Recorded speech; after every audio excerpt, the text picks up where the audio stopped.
Dernière raison, moi perso, elle me rend fou. Je vous jure, elle me fait péter des plombs depuis 2 jours. C'est celle-là.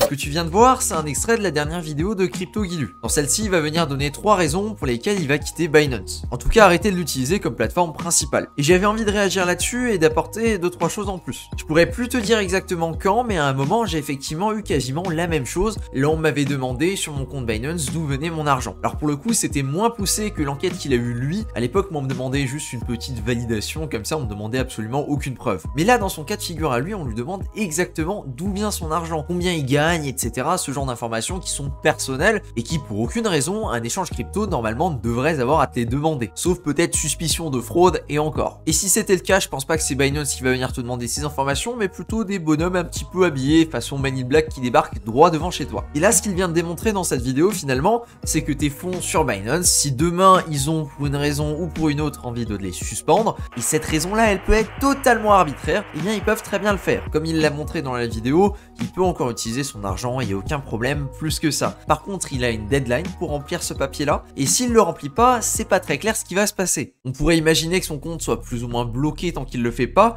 ou alors qu'il y ait des limites qui s'appliquent directement sur les fonds et les transactions qu'il va venir réaliser. Alors comme tu t'en doutes, c'est totalement à l'opposé de la philosophie de la blockchain, là où n'importe qui fait ce qu'il veut, sans aucune restriction, et on n'a pas besoin de te demander tes papiers pour savoir si tu peux envoyer de l'argent à tel bonhomme ou à tel bonhomme, ce qui est normal, et encore moins juste pour utiliser ton argent. Ce genre de formulaire à remplir, je pense que ça va commencer à popper de plus en plus dans les semaines et les mois à venir. Si tu as quelques centaines, voire quelques petits milliers d'euros en crypto sur Binance, petits milliers d'euros, j'entends 1000, 2000, 3000, globalement, il y a de grosses chances que tu sois tranquille et qu'on t'embête pas avec cette histoire-là. Mais par contre, quand tu commences à avoir plus d'argent et que tu le stockes chez Binance, ça m'étonnerait absolument pas qu'il y ait un certain seuil qui fait en sorte que ça se déclenche. Et qu'à partir de 10K ou de 15K peut-être posés chez Binance ou alors d'un volume de transactions, eh bien on te demande quand même des comptes. Avec probablement le bâton derrière si tu réponds pas. Mais ça c'est maintenant à l'instant T. Si à l'heure actuelle ils viennent chercher les plus gros. Et encore on peut avoir ce débat parce que 18K sur un compte Binance c'est loin d'être des sommes faramineuses. Et ben on peut se poser la question de ce qui va venir ensuite. Alors avant d'écrire ton commentaire, je sais très bien que ça a à voir parce qu'on est en France et qu'en France effectivement faut déclarer, ils sont pas septanes, etc.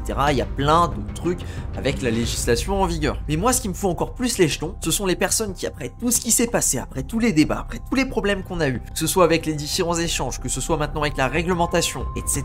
Il y a encore une grosse partie des utilisateurs qui se contentent de garder la majorité de leur capital sur un échange type Binance. Et ça me fout vraiment les jetons parce que je sais que ces gens-là, un jour, va y avoir une merde qui va arriver, les échanges, c'est jamais infini, jusqu'à présent, on l'a vu, et bien, quand ça va venir, les gens là vont avoir l'herbe coupée sous le pied et ils auront plus accès à leur argent. Je dis pas que demain Binance va s'effondrer, absolument pas, j'ai aucune idée, je sais pas ce qui se passe derrière leurs finances, il y a plein de trucs à savoir derrière. Mais ce que je dis c'est plutôt une question d'habitude. Et les habitudes quand elles sont mauvaises et que tu les répètes, au bout d'un moment ça va forcément péter. Parce que très souvent diversifier son portefeuille ça fait plus ou moins sens après quelques mois d'utilisation. Mais par contre diversifier le stockage de ces crypto-monnaies, ça c'est quelque chose qui vient beaucoup plus tard. Et en général c'est quelque chose qui vient uniquement quand tu as des grosses pertes suite à ces soucis de gestion de stockage. Et on le voit cette dernière année avec Celsius, Voyager, FTX, encore plein d'autres qui sont cassés la gueule. Mais autant qu'ils se pètent la gueule, c'est pas grave. Mais par contre, le fait que les utilisateurs qui ont posé de l'argent dessus ne peuvent pas le récupérer, ça par contre, ça c'est pas ok. Alors ouais, ça me fait vraiment peur ce genre de truc parce que je me dis que dans pas si longtemps que ça, on aura peut-être de nouveau un événement majeur et stocker toutes ces crypto-monnaies au même endroit, c'est très clairement un problème de ce côté-là. Et cette mauvaise habitude, simplement parce que c'est beaucoup plus simple d'utiliser un Binance ou un échange unique, parce que oui, utiliser un Trésor, un Ledger ou autre, ça semble être des protections un petit peu superflues quand on s'y connaît pas plus que ça, et bien malheureusement ça engendre des très mauvaises habitudes et un jour il va se passer un événement pour lequel tu n'auras pas prévu et bam, tout ce que tu avais sur tes crypto-monnaies va se faire wipe out en un seul coup parce que tu n'as pas compris qu'il fallait diversifier le stockage de tes crypto-monnaies aussi. Et ça me rend quand même plutôt triste parce que tant que ce genre d'événement là n'est pas arrivé, et bien malheureusement ces personnes là ne sont pas du tout conscientes de ce danger et je suis sûr qu'elles n'auront même pas l'idée de regarder cette vidéo là et ce sera seulement au moment là où ce sera trop tard, au moment là où cet événement là dramatique se sera passé, que finalement il y aura cette réflexion sur le stockage de ces crypto-monnaies. Et je trouve ça vraiment dommage d'être dans le réactif là où au final tu peux rien faire parce que la merde t'est déjà déjà arrivé, alors que le simple fait de venir splitter tes crypto-monnaies, disons même 50-50 entre ton échange et un wallet crypto comme un ledger, un trésor, etc., et ben ça permet quand même de mettre en lieu sûr la moitié de ton patrimoine crypto. Et oui, je connais du monde qui s'est fait rect à cause de trucs comme ça, notamment des gens qui stockaient sur Gemini et qui maintenant ne peuvent plus retirer leur argent. Et je te parle pas de personnes qui ont perdu quelques centaines voire quelques milliers d'euros, mais bien plus. Et c'est pas parce qu'ils avaient beaucoup de thunes qu'ils se sont dit à un moment que, écoute,